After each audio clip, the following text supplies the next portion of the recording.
When Terry accused me of infidelity during a business trip and demanded a divorce, his voice boomed through the phone. I should have felt shaken, but I remained unfazed. This was just another one of his dramatic outbursts. Despite sensing his emotional tremors from miles away, I was well prepared. His belief that I could be swayed by his theatrics was almost laughable. As his baseless accusations crashed against my firm resolve, I oscillated between irritation and mild amusement. But in that moment, I began to feel empowered. This wasn't just a minor disagreement, it was a defining moment for me.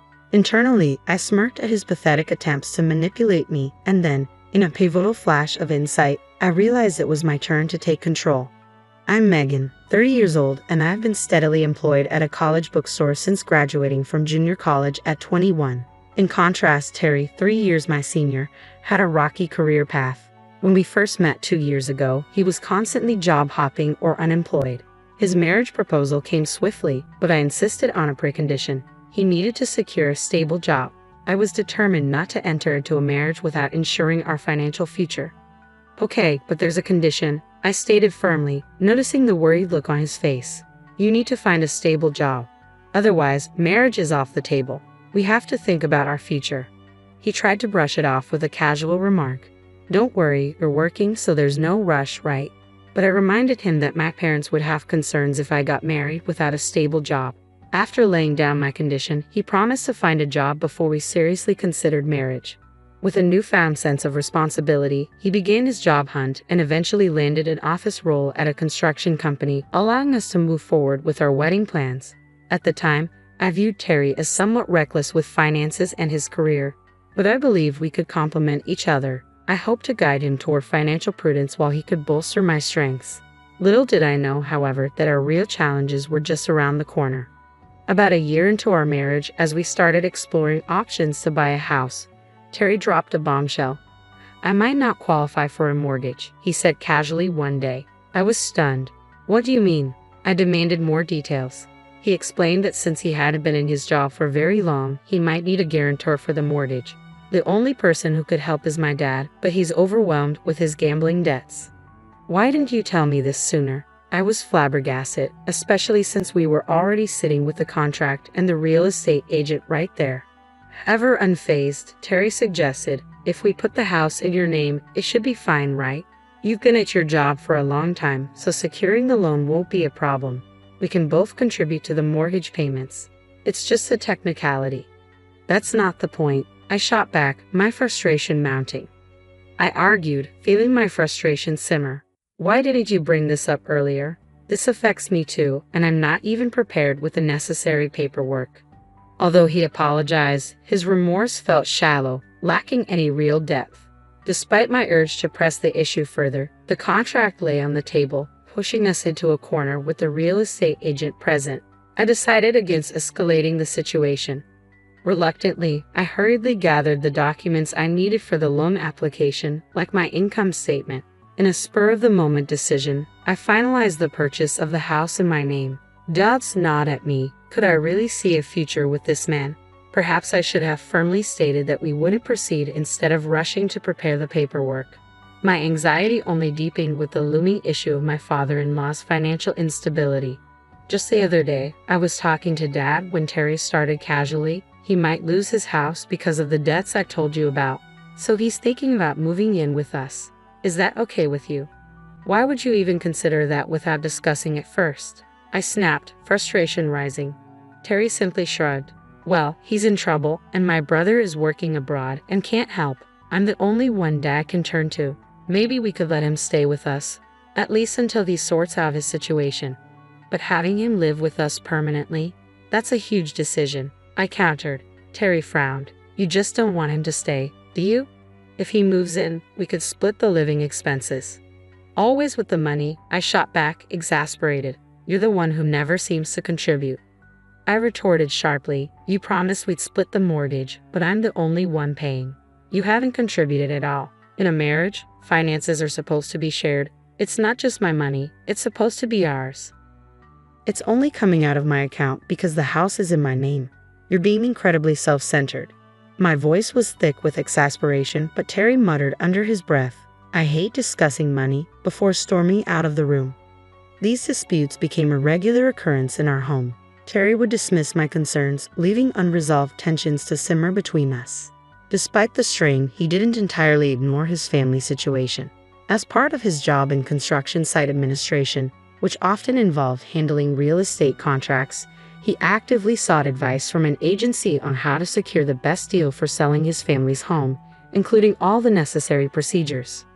I often caught snippets of these discussions, and while they served as a constant reminder of our issues, it was somewhat comforting to know he was taking action.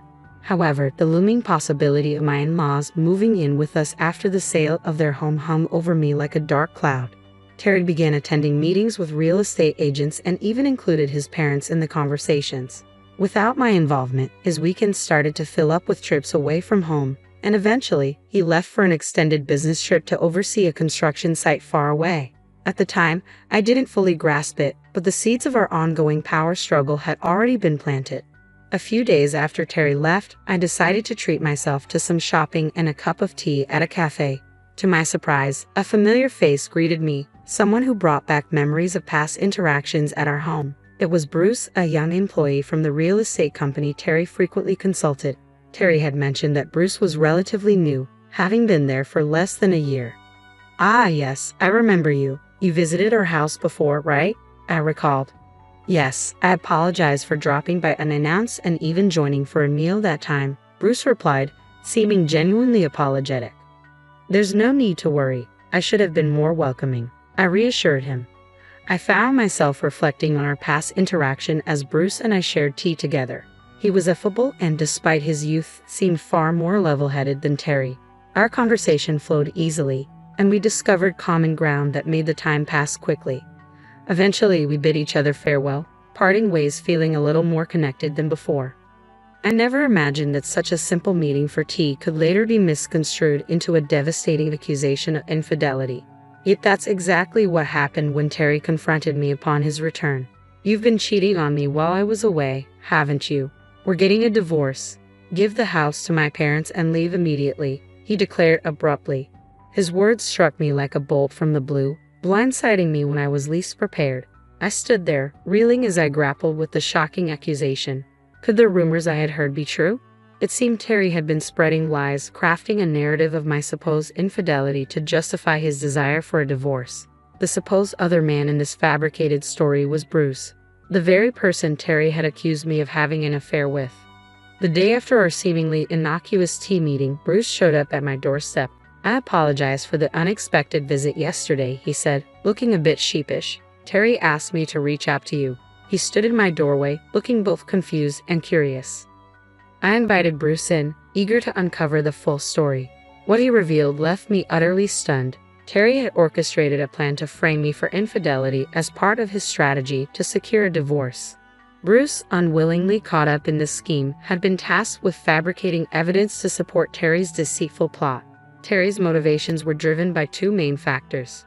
First, he was anxious about losing his parents' home due to their financial troubles and viewed living with them as an easy escape. My resistance to this idea had pushed him to concoct a scheme to oust me and claim the house for himself.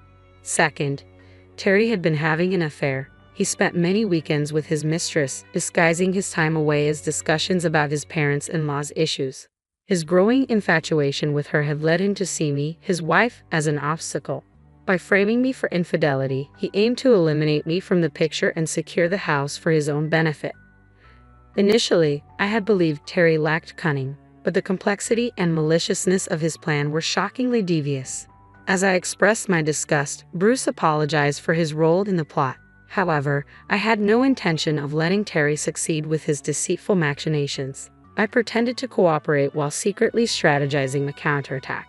With Bruce's insights into real estate, we brainstormed several tactics, ultimately landing on a bold plan: sell the house while Terry was away. When Terry returned and was stunned by the news of the sale, I was ready for my confrontation. "I know everything, Terry. Bruce recorded all your schemes, including your attempts to frame me for cheating with him. If we go through with this divorce, I can seek alimony and take you to court," I declared, relishing the shock on his face. "Why?" he stammered, bewildered. But I wasn't finished yet. I had one more revelation. "You might not have realized it, but Bruce isn't just some new employee. He's the son of the company's CEO." I pointed out, astonished by Terry's ignorance. Didn't you notice that Bruce shares the same last name as the CEO? How did that escape your notice? Terry tried to brush it off. Well, Bruce's last name isn't exactly uncommon. Are you serious right now? I couldn't believe his lack of awareness. Yes, I'm serious, Terry replied, his astonishment evident. It slowly dawned on him that Bruce's involvement meant that his company, a crucial client that handled much of his family's real estate dealings, was now intimately aware of his deceit. If this news reached the CEO, Terry would be in serious trouble. In fact, Bruce had likely already informed his father about the entire situation. Look, fine, Terry began, realizing the precariousness of his position. I'll check it out, but if you're lying, I'll find out, Terry said, his voice strained before abruptly hanging up. He soon realized the full consequences of his actions when the real estate company owned by Bruce's father severed all business ties with him, refusing any further dealings or advice regarding his family property. With the sale of my house already finalized, Terry had no choice but to return to his family home after his business trip.